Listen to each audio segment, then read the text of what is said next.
Assalamu alaikum muallim. Ben muşu Mengü Tekne Tügütüş prosesi bulup muşu engelden kaçan robotunu yasap çıktım. Hazır siz geçendirmen.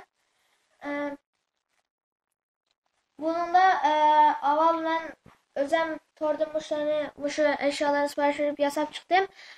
Hazır bununla muşu Arduino diyendik neslerini işlettim. Arduino ve ultrasonik mesafe sensör ve bir tane motor sürücü. Aşı üçü en asaslı işletken nesem. Andır hazır ben bununla özcət orundurdum yana koşumça. Bu özcət mamayını çıkarıp jüme yani teximo yani asançılık, kolayçılık kıldı. Azmalık üçrep kısaklam işleyeleydi. Hazır bunun mandak hazır bunun ketken materyallarını çendirip birey. Bir dal altılık may kutusu yani 6 dal may kireklik bununla. Hani bir dal özçat. Hani bir dal deji barajat diyenlerse. Hani Arduino Uno. Hani bir dal ultrasonik mesafe sensörü. Hani bir dal motor sürücü kartı. Ve toksumla kireklik. Andın motor gövdesi aşında nesle kireklik.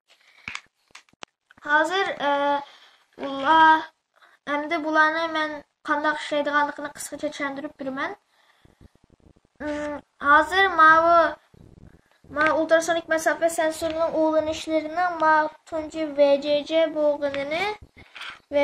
boğununu muşu 5 voltqa taqayımız. Anin ma GND boğununu GND'ge taqayımız. Hazır ma motor sürücüge motor ketsin dep biz motor sürücü bilen mayının tokunu birleştirip mandaq ma Arduino'ga mı saldık? Arduino hem aşağı arkalık hem Arduino'ga motor kitudu. Şu motor sürücüye motor kitudu. Hazır motorlarının tok simlerini mandaq bağladık. Ma motorların simini ma motorun simini ma tarafke bağladık. Den motor sürücüge sömürüşçü mayalege mu en bağladık. Tok simlerini. Amden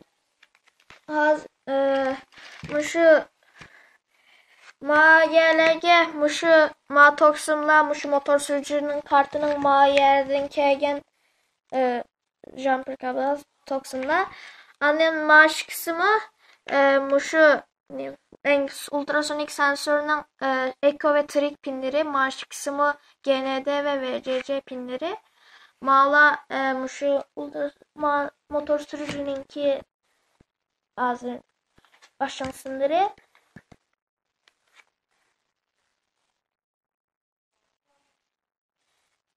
endi men muşu Arduino'nun kodunu bir çendirip ötey.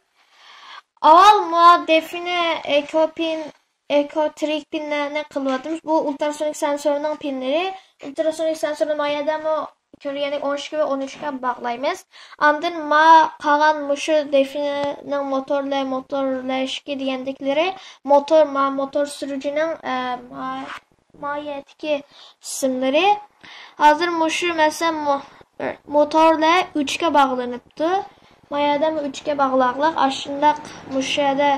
Aşında koduğa muşuna uygun yazmış manınğa. Andın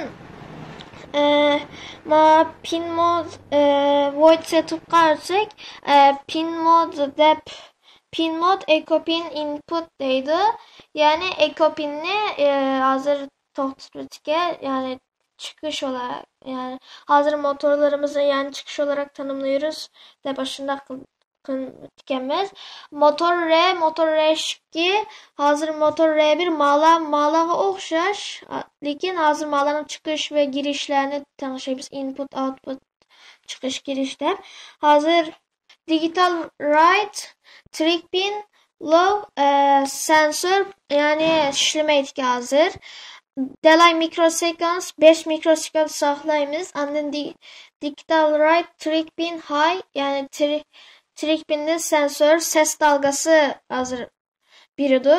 Andın 10 sekund yani 10 mikrosekund saxlayımız. Yani digital write, trig pin low yani sensör yana işləb bilib yana qayrili və məsliki üçün hazır tox tutub qoyduk əmiz trig pinni.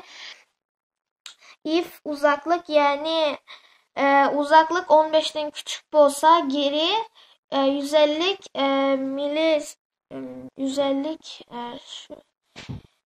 milimetre andın sağqa 250 derece qayriltikamiz.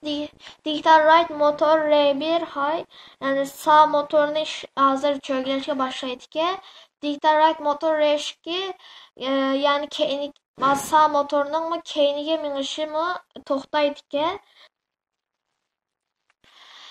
hazır ben muşu motorlarının keynige aldığa minişini muşunda hizip çıktım. Hem de ben sizle hazır sınap bakımız muşunun mağdığanlıqının kodunu kaçılap. Hem de ben tosaqlarının ornağa kitaplar bilen bitter rayın yasıb aldım. Hem de muşu ne sınayınız?